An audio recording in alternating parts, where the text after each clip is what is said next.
Hello. Today I'm going to be talking about the Hawker Tempest, a brute of a fighter aircraft. It was an aircraft that was considered one of the finest aeroplanes of the Second World War. The Tempest could trace its heritage back to the Hurricane fighters, which proved so successful during the Battle of Britain of 1940. The fact that by 1942 the Tempest was in the air only really goes to show how quickly technology can advance during wartime. The Tempest, many consider, represents the absolute zenith of piston-engined fighter design. The original replacement for the Hurricane was to be the Typhoon, an aircraft which attempted to combine the most powerful piston engine with a small yet strong, well-armoured and armed platform. Although intended as an interceptor, the Typhoon suffered some quite significant difficulties, not to put too fine a point on it, and it was almost cancelled during the development phases. But nevertheless, the Typhoon would eventually go on to find its niche as a hard-hitting ground attack aircraft which really came into its own during the Allied invasion of Normandy in 1944. However, it was still deemed that there were improvements that could be made to the Typhoon, and Hawker set about developing a Typhoon Mark II. Now, the prototype of this Mark II saw several very significant modifications, to such an extent that Hawker deemed this to be a completely new class of aircraft altogether, and thus the Tempest was born. Although still a single-engine fighter, the airframe was lighter, and it was powered by a very powerful 24-cylinder Napier Sabre engine, an engine which gave the Tempest spectacular performance. At first glance, these two fighters appear very similar, but there are evident differences. The thinner and different shaped wing, for instance. The Tempest also has a slightly longer nose and a tail section which appears much larger in comparison to the overall body.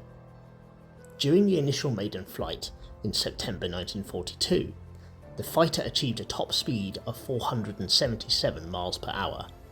This was deemed to be absolutely incredible. The Tempest entered service in early 1944 with the Royal Air Force. The first two squadrons to receive it were Typhoon squadrons.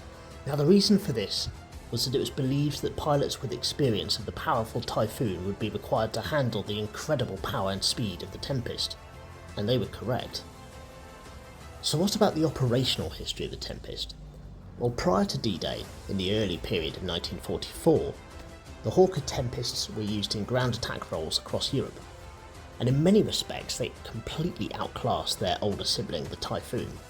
The reason being is they had far greater range, meaning that they could loiter in combat zones for far longer.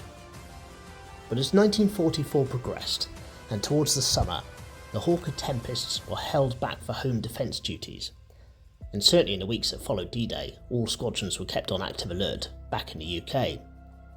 This was due to the deployment of the sinister V-1 Doodle bug, the pulse jet-flying bombs that were deployed against Britain.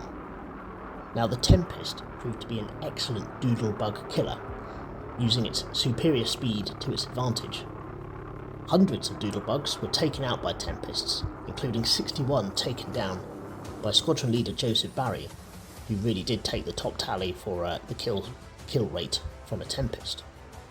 In total, the Tempests destroyed 638 of the total of 1,846 V1s destroyed. That's a kill rate of really 35% of the overall kill rate that could be attributed to the Tempest. However, as the Doodle bug risk diminished and 1944 started to draw to a close, the Hawker Tempests were deployed back to the aggressive seek and destroy missions across mainland Europe.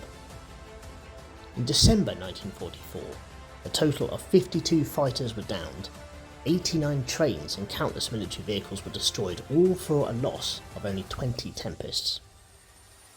The Tempest proved to be a formidable match for the German new jet fighters that were deployed towards the end of the war. Indeed, it was reported that the pilots of the new jet engine, the Messerschmitt Me-262s, commented that the one fighter they feared the most was the Tempest. Some Messerschmitt 262s jet fighters were destroyed using what was called the rat scramble tactic. Tempests were on immediate alert, and now they would take off as soon as it was indicated that these jet fighters were airborne, but they wouldn't fly to intercept them. Instead, they would position themselves towards the air bases from which the jet fighters had taken off from, and then wait for them to return. The Messerschmitt 262s were vulnerable on takeoff and landing, so the Tempests would simply wait for them to come back and take them out. Overall, the Hawker Tempest was a real brute, a fast, heavily armed, and had a performance which could better any other fighter, perhaps with the exception of those Me-262's jet fighters. But the Hawker Tempest certainly met the requirement for the Super Hurricane that it was intended at its very inception. Following the end of the war, the RAF decided to use the Tempest as its standard fighter, pending the introduction of newer aircraft such as the Vampire or the Hornet. Towards the end of its life, it was used as a target towing tug, in effect, and had to have yellow stripes painted on it so that it could be differentiated to the target. Obviously, the last thing you want to do is be shot down yourself. So there you have it, the Hawker Tempest, one of my aircraft that I would certainly put up in my Fighter Aircraft Hall of Fame. Thank you for watching, please stay tuned, and I shall look to get more of these videos of similar nature out in due course. Thank you.